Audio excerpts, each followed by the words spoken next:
Բջջային հեռախոսը կապի միջոց լինելուց բացի Հայաստանում առաջիկայում կդառնա նաև մարդկանց շուրջօրյա վերահսկելու գործիք։ Կառավարությունը նոր նախագիծ է մշակել, որը նախատեսում է պարտադիր գրանցել մեր երկրում առկա բոլոր բջջային հեռախոսների email կոդերը։ Հակառակ դեպքում դրանք կարգելափակվեն։ Email-ը հեռախոսի 15 նիշանոց գործարանային ունիկալ համարն է։ Ստեղծում ենք շտեմարան, շտեմարանը կառավարելու է բարձր տեխնոլոգիական արդյունաբերության նախարարություն, այն սպասարկելու է ադմինիստրատորը, որը ձևավորվելու է բջջային կապի օպերատորների կողմից։ Ստեղծվում է ինչ-որ մասնավոր ընկերություն, որին տրամադրվելու են email-ին, SIM քարտի տվյալները, անձնագրային տվյալները, պլյուս մարդկանց սահմանային շարժը։ Ասեմ ավելին, որ այդ ընկերությունը կարողանալու է այդ տվյալները նաև կոմերցիոն ձևով օգտագործել, սա էլ մի տարօրինակ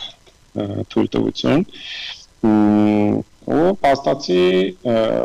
ստացվում է, որ քաղաքացիները դառնում են չափիչափ վերահսկելի, տվյալները կուտակվում են շատ տենց զգայուն տվյալներ մի տեղ, որը դրանց արտահոսքի խնդիրը նաև ստեղծվում, լրացուցիչ։ Կառավարությունը հիմնավորում է, թե այս կերպ պայքարում են չմաքսազերծված, կեղծ կամ փոփոխված email կոդերով բջջային հեռախոսների շրջանառության դեմ։ Տարբեր մասնագիտական գնահատականներ կան, որ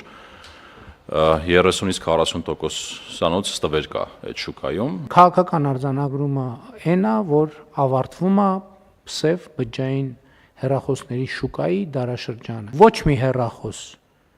որը չի հավաստիացվում, որ ներմուծվել է օրինական ճանապարհով, Հայաստանի Հանրապետության տարածքում չի աշխատելու, այսինքն դրանով մաքսիմալ կարելի է պոպոկ կոտրել։ Ամենամեծ ստվերային շուկան է։ Մենք ինչ անում ենք, թռնում ենք վերև, իջնում ենք ցած, ջղայնանում ենք, կատաղում ենք, ներվայնանում ենք, բայց այդ շուկան ուղղակի մեղմ ժպտում է եւ շարունակում է իր գործը։ Որ ասում են չնչխուտին թնդանոթով խփելու հարց ենք դնում, ու պլյուս այս վերահսկողությունը նաև անվերահսկելի է, այսինքն մենք նաև չգիտենք, թե այս տվյալները ինչպես կարող են օգտագործվել օրինակ հատուկ ծառայությունների կողմից։ Իմ տեսանկյունից այս նախագիծը լավ նախագիծ չէ։ Պաշտոնական այս հիմնավորումների տակ տեղեկատվական անվտանգության մասնագետները լրջագույն ռիսկեր ու խնդիրներ են տեսնում։ Ստեղծվում է տոտալ վերահսկողության աննախադեպ համակարգ։ Իհարկե սա հիանալի է հարկային դաշտի տեսանկյունից, սա հիանալի է ԱԾ-ի մարդկանց գտնելու վերահսկելու տեսանկյունից, բայց բնականաբար կամայական անվտանգային բան, երբ որ չափից շատ արվում, ինքը բերում է քաղաքացիական ազատությունների հետ կապված խնդիրներին։ Ու այստեղ մենք ունենք լուրջ խնդիր, որովհետև մենք կիրառում ենք անհամաչափ գործիքակազմ, ինչ որ հարց լուծելու համար, որը կարծում եմ այդքան գլոբալ չէ, որքան հնարավոր ռիսկերը, ազատությունների, որոնք կան։ Վերահսկողը փաստացի ստանում է լիակատար տնօրինման գործիք ցանկացած պահի տեսնելու, թե ով որ սարքով եւ որտեղից է միանում ցանցին։ Եթե միլիոնավոր օգտատերերի սպասարկող այս հսկայական բազան տեխնիկական խնդիրների պատճառով խափանվի, օպերատորները ստիպված կլինեն անջատել բաժանորդների կապը։ Մեդիափորձագետ Արթուր Պապյանը սոցիալական ցանցում որպես օրինակ առաջին դասարանցիների գրանցման պետական կայքի ձախողումն է նշում, որը չկարողացավ սպասարկել անգամ 20,000 ծնողի։ Ինչպես է կառավարվելու 2.5 միլիոնանոց բազան։ Ամբողջ երկրի հեռախոսների ու անձնական տվյալների կենտրոնացումը մեկ վայրում այն դարձնում է նաև թիրախ հակերների համար։ Եթե բազան կոտրվի, միլիոնավոր մարդկանց անձնական տվյալները կհայտնվեն վտանգի տակ։ Պրոցեսը մանրամասն նկարագրված չէ, բայց բոլորը պետք է գրանցվեն։ Ոնց որ սպիտակ ցուցակ է կազմվել, եթե ձեր հեռախոս չկա այդ սպիտակ ցուցակում, ինքը կարգելափակվի։ Պլյուս դուք դրա համար նաև վճարելու եք, դա ձեզ բարի լուր։ Ամսական մի քանի 100 դրամի մասն է։ Ամսական, այսինքն դա պարբերական վճարումներ է, ոչ թե միանվագ մուծում։ Ամսական վճարից բացի սահմանվում է նաև մեկ անգամյա տուրք։ Եթե ֆիզիկական անձը, քաղաքացին արտերկրից բջջային հեռախոս պետք է ներմուծի Հայաստան եւ օրացուցային տվյալ տարում կամ նախորդ տարում է արտադրված այդ բջջային հեռախոսը, ապա քաղաքացին գրանցման համար պետք է վճարի 3000 դրամ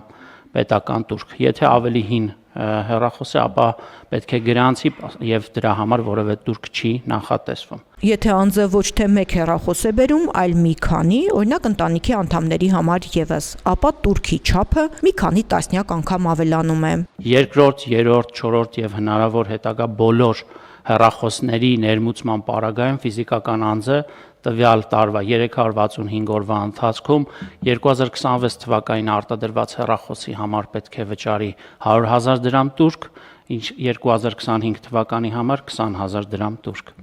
Նոր համակարգն իսկական պատուհաս է դառնալու նաև տուրիստների եւ սփյուռքահայերի համար։ Երկիր մուտք գործելուց 30 օր անց չգրանցված հեռախոսներն արգելափակվելու են։ Հայաստան ժամանող հյուրերն էլ հանգստանալու փոխարեն ստիպված են լինելու տարբեր դռներ թակել հեռախոս գրանցելու համար։ Կարծում եմ դուք որպես տուրիստ չեք երազում գնալ ինչ-որ մի երկիր ու ինչ-որ գրանցման հերթեր կանգնեք։ Նման ընդհանրապես շատ երկրների բնակիչներ չեմ կարծում, որ մեծ ուրախությամբ կընդունեն այն փաստը, որ իրենց հեռախոսը պետք է ինչ-որ մի կառույց վերահսկի ուրիշ երկրի։ Աշխարհում այս լուծումները վաղուց կան, բայց այդ երկրները լավագույն դեմոկրատիայի օրինակները չեն։ Մոտ 20-25 երկրում կա նման վերահսկողություն, դա Թուրքիա, Պակիստան, Ադրբեջան, Ուզբեկստան, Տաջիկստան, Ռուսաստանն նաև որպես ժողովրդավարության այսպես բաստիոն մտցնում է վերահսկողությունը։ Խնդիրը դրել եմ հետևյալ կերպ. 2027 թվականի հունվարի 1-ից պետքա որոշումը ուժի մեջ մտնի եւ պետքա աշխատի։ Թեև նախագիծն այժմ ակտիվ քննարկումների փուլում է եւ հնարավոր է լրամշակվի, փորձագետներն առաջարկում են այն ընդհանրապես հանել շրջանառությունից, քաղաքացիների ազատությունների եւ անհամաչափ վերահսկողության ռիսկերը չեզոքացնելու համար։